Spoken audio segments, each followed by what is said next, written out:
Remate. Dembele. Lá vai Dembele. A sair ali no drible. O remate. Golo!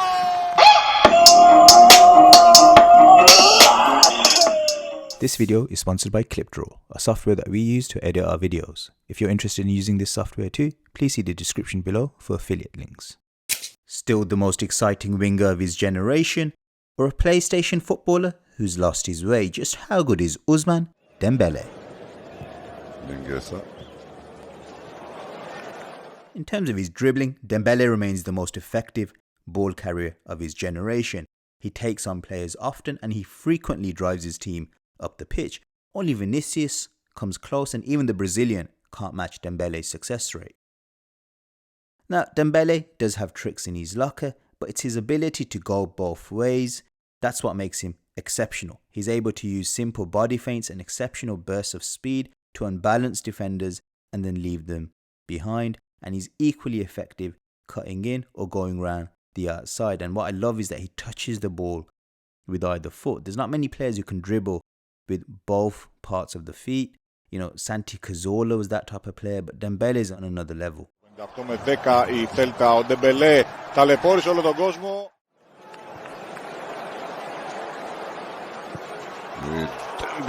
In terms of goal threat, despite being so two-footed and showing a lot of promise early on in his career when he scored 12 goals in 29 appearances in his debut season for Rennes, Dembele's goal scoring has not kicked on. He's someone who's got questionable decision making as to when to take a shot. Low XG situations such as this, you know, the shot's about to be blocked or it's very far out or the angle's not favourable. Yet he's someone who has proven that when the odds are more favourable, he can put it away. He can also score spectacular strikes.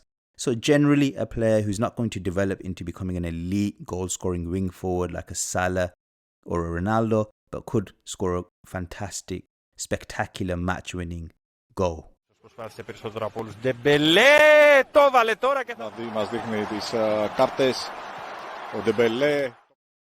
Whilst Dembele doesn't fit the prototype of a creative wide player in the mould of a Ronaldinho or a Figo in their prime, players possessed with top IQ and playmaking ability, he nevertheless possesses a unique ability to break down defences and lay on chances for others. He's blessed with vision, an ability to pick runs whilst running at speed, great periphery vision, and he can execute a pass with either foot, and he plays with no filter. He's someone whose mind is completely geared towards creating moments, breaking opponents down. There's not a conservative bone in his body.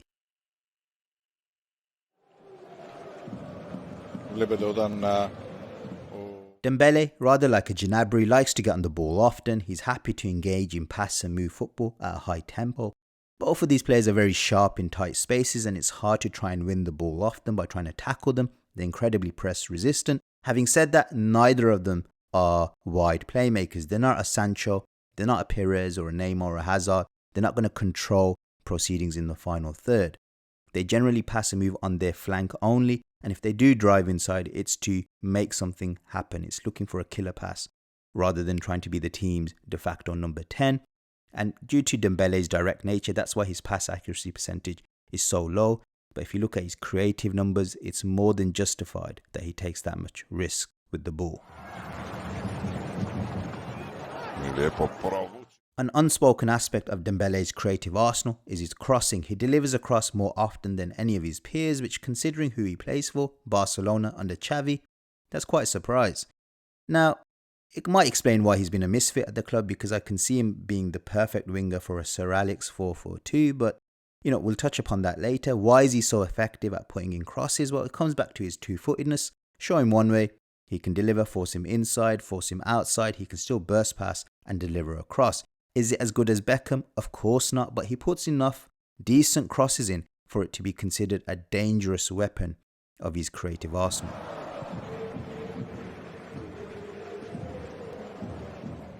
Statistically, Dembele's long passing is not elite, but it's not below average, it's decent. What makes his long passing a unique threat is his ability to hit long passes with either foot. And I guess that keeps opponents guessing, but also tactically in the modern game, wing-backs, full-backs, they love to get forward. So he's someone who, with that switch of play, can bring those type of players into the game. at will. Technically, what I would say is that he has a tendency to overhit his passes or not really read the situation correctly as to when to deliver that pass. I don't see it becoming a huge perfect weapon of his game, but it's something he can definitely work on and make it more refined. Statistically, Dembele, rather like a Vinicius, is someone who tends to avoid aerial conflicts. He's not someone who's going to be a primary target from goal kicks, set pieces. He's not someone like a Luis Diaz who's going to battle for everything in the air or become a Cristiano Ronaldo-esque aerial threat, making those inside runs towards the far post and bullet headers from the winger from the other side, putting a cross in. He's just not going to be that type of player. He is quite tall for a winger and he possesses a decent leap, which probably explains why his success rate is decent in duels when he can be bothered to get into an aerial duel. But generally speaking, he doesn't really have the timing or the courage to become a world-class header of the ball. Compared to a Rafinha, Dembele does not come close to the Brazilian's work rate or work ethic, but surprisingly he can be effective when he wants to try and win the ball. So what this suggests is that this is a player whose defensive IQ and his ability to win a duel due to his physicality and his athleticism is quite solid. It's just his concentration and desire to want to contribute defensively that's probably the bigger issue. With someone of his creative mindset, his chaotic game, he seems like someone who's not really going to have that discipline to work for a Klopp or a Pep. Tactically, Barcelona set up in a 4-3-3 and Dembele usually plays as the right winger. We know that his main attributes are his abilities to go inside as well as outside. When he goes in, he delivers through balls of the highest order. When he goes outside, he is probably the leading crosser in the modern game. Now, how does that affect his future if the likes of Rafinha and Lewandowski come in? Well, if Rafinha comes in, that means Dembele might have to be moved onto the left flank. He is ambidextrous, so it shouldn't have a huge impact on his game, but he does have a preference for the right. With regards to Lewandowski, he'll have a centre forward then who's capable of scoring 30 to 40 goals a season, and someone who can head the ball at an elite level. And in Rafinha, he'll have a winger who can also take on players, so that takes pressure off him, as well as someone who's got a high level of work rate, which frees Dembele up to do what he does best, which is just to be an attacking, creative player. He's also been linked to the likes of Chelsea. Now, for me, Tuchel is someone who understands Dembele very well, and I think the 3-4-3 system would be a good setup for Dembele to evolve his game in. He'd be freed up from having to defend as much. The right wing back, for example, James, would have to do that.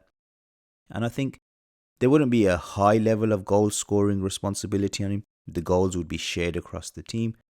Other teams that he's been linked with, potentially Man City, who are short of wingers, I can't see him functioning well under a disciplined manager like Pep.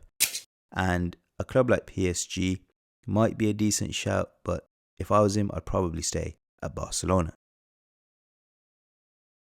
With Dembele, you have to speak about his mentality. For me, he's someone who his talent almost ran away before his mentality had been given a chance to develop. He stayed at Rennes for just one season, Dortmund just one season. This was not long enough for him to actually become more mature, and the role models he had around him, I don't think they were the best. I think with Barcelona, he joined the club at the wrong time. They were coming to an end of an era. Someone like Messi, who would have been a good role model previously, was probably not as good a role model as he was coming towards the end of his career, where his training and his diet and things like that weren't quite at the top of his game as it would have been close to 2011 under Pep. So all of these factors have definitely corrupted Dembele to the point where I don't think he'll ever really hit that level people would have expected him to, judging by his early Dortmund days. But there's still a player within him, and he's only 24, so he will become more and more mature, and you'd hope his peak is still to come. In conclusion, Dembele's demise has been overstated. Yes, it's unlikely he'll ever become a Ballon d'Or winner. He doesn't look like someone who is driven to become one of the best wing forwards of all time, like a Cristiano Ronaldo. Yet he does have the potential to be a genuine rival to Vinicius as the world's most dangerous sort of orthodox winger, and he's a ridiculous chance creating machine. Through balls, crosses, he's a genuine threat to any opposition. So you can see why Xavi is adamant that Barcelona need to keep him and develop him. Anyway guys, hope you enjoyed the video. Please like, share and subscribe, and see you guys again next time. Bye.